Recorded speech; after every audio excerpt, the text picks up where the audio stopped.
Relation. అవునండి. ఇప్పుడు మీ flat లో ఆమె ఉందనేది వాస్తవం. అవునండి, నిజం అండి. మీరు ఎందుకు ఫ్లాట్ వదిలేశారండి? నేను ఫ్లాట్ వదలలేదండి. ఆమెకి డ్రగ్స్ అలవాటు, ఆమె చుట్టూ ఉండే మనుషులు వీళ్ళందరూ కూడా చాలా చెత్త. అలా అని చెప్పి నేను హైదరాబాద్ వచ్చిన కొత్తలో ఖచ్చితంగా నాకు హెల్ప్ చేసిందండి, గ్రాడ్యుయేట్ ఉంది. రెండోది ఏంటంటే నిజంగా ఇందాక చెప్పినట్టే నా రెప్యుటేషన్ ఎక్కడ పాడవద్దు అని భయంతో మూసుకొని నేనే బయటికి వెళ్ళిపోయానండి. వదులుకోవడానికి సిద్ధంగా లేనండి. నేను అసలు ఏమీ మాట్లాడలేదు, ఏమీ లేదు, నేనే వెళ్ళిపోయాను. మల్హోత్రా ఎందుకు లావణ్యతో మాట్లాడాల్సి వచ్చింది? ఆ ఆడియోలో కూడా ఉంది, తను చెప్తుంది నన్ను చంపేస్తాం, కనీసం బాడీ కూడా దొరకకుండా చేస్తాం అని చెప్పి. ఎవరు? తను కంప్లైంట్ లో పేర్కొంది లావణ్య. కంప్లైంట్ లో పేర్కొందండి, ఏదైనా ప్రూఫ్ ఉందా? ఈవిడే నేను మళ్ళీ చెప్తున్నానండి. So I can't talk on behalf of, which is not right. So ఆవిడని బెదిరించిందండి, వాళ్ళ అన్నయ్యతోని చాలా ఫిల్తీ లాంగ్వేజ్లో మాట్లాడింది. ఇదంతా జరిగింది, ఇవన్నీ కూడా వాళ్ళ దగ్గర ఉన్నాయి. వాళ్ళు కంప్లైంట్ ఫైల్ చేస్తారండి. I can't talk on behalf of which it's because it's not right. ఇంకోటి క్లారిటీ ఇవ్వండి. అంటే మీరు ప్రతి ఇంటర్వ్యూలో కూడా మీరు పెళ్లి చేసుకోవాలని చెప్తున్నారు, కానీ ఆమె చెప్తున్నటువంటి వాటిలో పెళ్లి చేసుకుంటానని నమ్మించి మోసం చేశాడు. ఏమంటే పెళ్లి చేసుకుంటా నమ్మించి మోసం చేశానని ఒక దగ్గర చెప్తుంది, మాకు ఆల్రెడీ పెళ్లి అయిందని ఇంకో దగ్గర చెప్తుంది. గుడిలో పెళ్లి చేసుకున్నా అది చెప్తే అబద్ధం చెప్పడం మొదలు పెట్టినప్పుడు ఏ అబద్ధం అనేది చెప్తారండి. నేను నించొని నిజం చెప్తున్నా. నేను ఇందాక కూడా నేను మీ భయపడి మిమ్మల్ని ఎవరి వెళ్ళిపోతాను కదా, నిజంగా ఎంతో ఒక నిమిషం మాట్లాడాలి కాబట్టి కారు ఎక్కానంటే మా డ్రైవర్ తెలియక తీసాడు. అందుకే డ్రైవర్ని కూడా దిగమన్నా అప్పుడైనా సరే 1 minute ఆగుతారు మాట్లాడి వచ్చేద్దాం అని చెప్పి. నాకు అసలు మీడియాని అవాయిడ్ చేద్దాం అనుకుంటే అసలు ఎక్కడ దాకా కూడా మీరు లావణ్యతో రిలేషన్షిప్ వదులుకోవడానికి కారణం ఏంటి? తను డ్రగ్స్ తీసుకుంటుందని తెలిసిన తర్వాత వదులుకున్నారా, లేకపోతే ముందు నుంచి వదులుకున్నారా? ఏమండి, 2-3 ఏళ్ళు అంత బాగానే ఉంది. ఆ తర్వాత మా అందరికి ఎటువంటి రిలేషన్షిప్ ఆ తర్వాత మాకు ఎటువంటి రిలేషన్షిప్ అంటే శారీరకంగా కానీ ఎలాంటిది లేదండి. అండ్ ఆవిడ వేరే అతనితో రిలేషన్షిప్లో ఉండి నేను ఆవిడ దగ్గర ఉండాలి. ఏంటంటే మీకు మీ పేరెంట్స్కి చాలా చాకరీ చేశాను నేను, నన్ను పట్టించుకోలేదు వాళ్ళు అంటున్నాను. మళ్ళీ చెప్తున్నాను, కాదు, అబద్ధం. ఆ ఇంట్లో కూడా మాకు ఈ సినిమా మొదలైంది ఎప్పుడంటే సంవత్సరం క్రితం అండి. సంవత్సరం కూడా అవ్వలేదు అనుకుంటా. అదే చెప్తున్నానండి. మీరు అది గట్టిగా ఇది భయం వేసిందండి. సార్ లావణ్య ఎలా పరిచయం సార్ మీకు? ఎక్కడ పరిచయం? నాకు హైదరాబాద్ కాదండి, నాకు బేసిక్గా వైజాగ్లో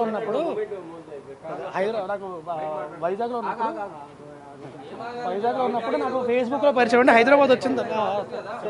సరే వెళ్ళిపోతాం. సో నాకు వైజాగ్లో పరిచయం అండి. హైదరాబాద్ వచ్చిన తర్వాత ఇనీషియల్గా నేను ఒక దీనికోసం వచ్చినప్పుడు, సినిమా గురించి వచ్చినప్పుడు హైదరాబాద్ వచ్చినప్పుడు ఇనీషియల్గా అప్పటి నుంచి పరిచయం అండి నాకు. అంటే ముందు నుంచే మీరు పెళ్లి చేసుకుందామని రిలేషన్ స్టార్ట్ చేశారు, లేకపోతే ఫ్రెండ్షిప్గా ఉండి అలా ఒకరికొకరు ఇష్టపడి పెళ్లి చేసుకుందామని అనుకున్నారు? లేదండి, రిలేషన్షిప్ అనేది ఉండేదండి, అప్పట్లో ఉండేదండి. 2-3 years అండి. ఆ తర్వాత లేదండి. బట్ నాకు పెళ్ళి అనే ఉద్దేశం ఎప్పుడూ లేదండి. అవును, మీరు అడిగే విధానం బట్టి ఎక్కడికి కూడా భయం వస్తుంది. ఎందుకంటే మీరు అన్నట్టుగా తనను పెళ్లి చేసుకోవాలి అంటే తనతో రిలేషన్, లేకపోతే తనతో రిలేషన్లో ఉన్నామండి. కాదండి, అంటే మనసులో ఎక్కడో ఉండేదండి, ఖచ్చితంగా ఉండేదండి. అంటే మేబీ అయితే బాగుంటుంది, మంచిది, బాగుంటుంది, అయితే బాగుంటుందని ఖచ్చితంగా ఉండేదండి. అందులో డౌట్ లేదండి, అది ఖచ్చితంగా ఉండేది.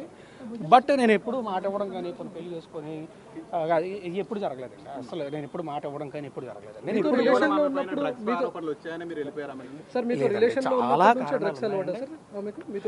ఉన్నప్పుడు ఎప్పుడైనా మీకు 2-3 ఏళ్ళ తర్వాత స్టార్ట్ అయింది. అంటే ఆమె మీకు కూడా తీసుకొని వచ్చానని చెప్పింది, ఒకసారి చెప్పింది. ఏమండి, నేను నా జీవితంలోని నేను ఈ రోజు దాకా ఎప్పుడు డ్రగ్స్ ముట్టుకోను. ఇది పచ్చి నిజం. కావాలంటే నా హెయిర్ ఇస్తా, నా బ్లడ్ ఇస్తా, అన్నీ ఇస్తా. ఇది కూడా మీరు అనుకోవచ్చు మేబీ 4 రోజుల తర్వాత ఇది అదే. నేను జీవితంలో ఎప్పుడు ముట్టుకోలేదు, ముట్టుకొని కూడా. ఇప్పుడు లావణ్యను బలవంతంగా డ్రగ్స్ కేసులో ఇరికించారు తప్ప నాకు డ్రగ్స్ 45 రోజులు జైల్లో. ఒకటి చెప్తాను, ఇప్పుడు నేను ఆవిడ డ్రగ్స్ కేసులో ఇరికించేంత సీన్ నాకుంటే, నాకు ఈ పరిస్థితి రాదు కదా. ఈరోజు ఈ పరిస్థితి రాదు కదా.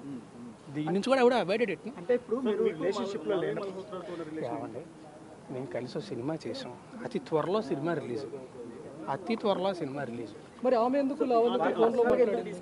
ఈవిడ ఆమెతోనే కాదండి, నాతో పనిచేసిన డైరెక్టర్స్, నా ఫ్రెండ్స్ అందరికీ ఆమె ఫోన్లు చేసిందండి, అందరికీ ఫోన్ చేసి బెదిరించింది.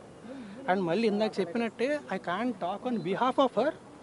వాళ్ళు కంప్లైంట్ ఫైల్ చేస్తారండి, నా సైడ్ నుంచి నేను ఫైల్ చేస్తాను. కంప్లైంట్ ఫైల్ చేసిన తర్వాత డీటెయిల్డ్గా మళ్ళీ నేనే ప్రెస్ మీట్ పెట్టి ఏం కంప్లైంట్ ఫైల్ చేశానని చెప్తాను.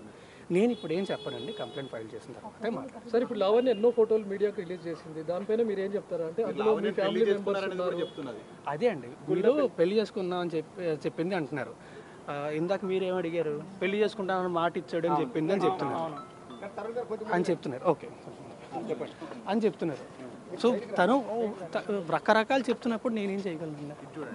అంటే ఇప్పుడు సంబంధం లేనప్పుడు మీ ఫ్లాట్ లో తను ఇన్ని సంవత్సరాల పాటు ఏమండి రెప్యుటేషన్ ఎక్కడ పాడవుతుంది, ఎందుకు రచ్చలు, ఎందుకు మనకి ప్రశాంతంగా ఉందాం అని మాత్రం భయపడి లేదండి. మీరు గుళ్ళో పెళ్లి చేసుకున్నారని చెప్తుంది.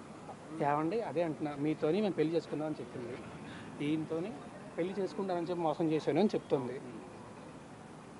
ఏది నిజం ఉండే? అంటే మీరు కలిసి గణపతి పూజ కూడా చేసేవాళ్ళు. ఏమండి కలిసి ఒక ఇంట్లో ఉన్నప్పుడు నేను ప్రతి సంవత్సరం కూడా నాకు అంటే గుళ్ళకి వెళ్ళి పూజలు చేసి అయిన అలవాటు, ప్రతి సంవత్సరం కూడా వినాయక చవితి రోజు ఖచ్చితంగా పూజ చేయడం అనేది నాకు అలవాటు. అంటే ఒక్క రోజు మాత్రం ఖచ్చితంగా చేస్తాను. గణపతి పూజ చేస్తారంటే పెళ్లి చేసుకుంటే చేస్తారు కదా? కాదండి, మీకు గణపతి పూజ పెళ్లి చేస్తారు. గణపతి పూజ చేయడానికి పెళ్లికి సంబంధం ఏంటంటే ఏమంటే ఇద్దరం కలిసి ఒకే ఇంట్లో ఉండేవాళ్ళం అండి.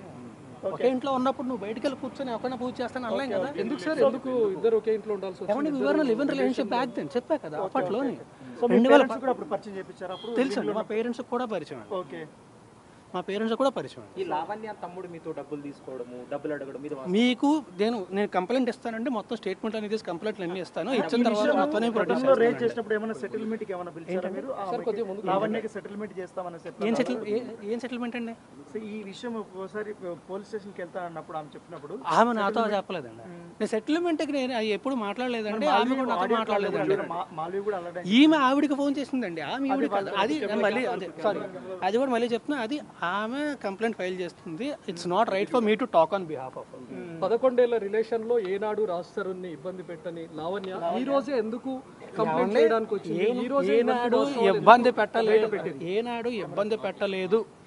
సరే, ఏనాడు ఫిర్యాదు చేయని లావణ్య 11 ఏళ్ల తర్వాత ఈ రోజు ఎందుకు పోలీసులను ఆశ్రయించాల్సి వచ్చింది? రాస్తారని గురించి ఎన్నో విషయాలు ఎందుకు బయట పెట్టాల్సి వచ్చింది? ఎందుకంటే అండి నాకు తెలిసేయండి, నేను వీని కన్సల్టింగ్ లీగలీ బికాజ్ నా చుట్టుపక్కల ఉన్న వాళ్ళందరినీ ఆమె ఫోన్ చేసి ఇబ్బంది పెడుతుందని చెప్పి నేను లీగల్గా కన్సల్ట్ చేస్తున్నానండి. కన్సల్ట్ చేస్తున్న విషయం తనకు తెలిసి ఉంటుంది, నాకంటే ముందే తను స్టెప్ తీసుకుందాం అని చెప్పి తనకి ఏవండి అవడం స్టార్ట్ అయితేనే ఇవన్నీ జరిగాయని తన వర్షన్. ఆమె ఏదన్నా చెప్తుంది, ఏమన్నా చెప్తారు. సార్ చివరిగా మీరు ఎప్పుడు కలిసారు సార్ లావణ్య? ఏళ్ళు కాదండి, మంత్స్ అయిందండి.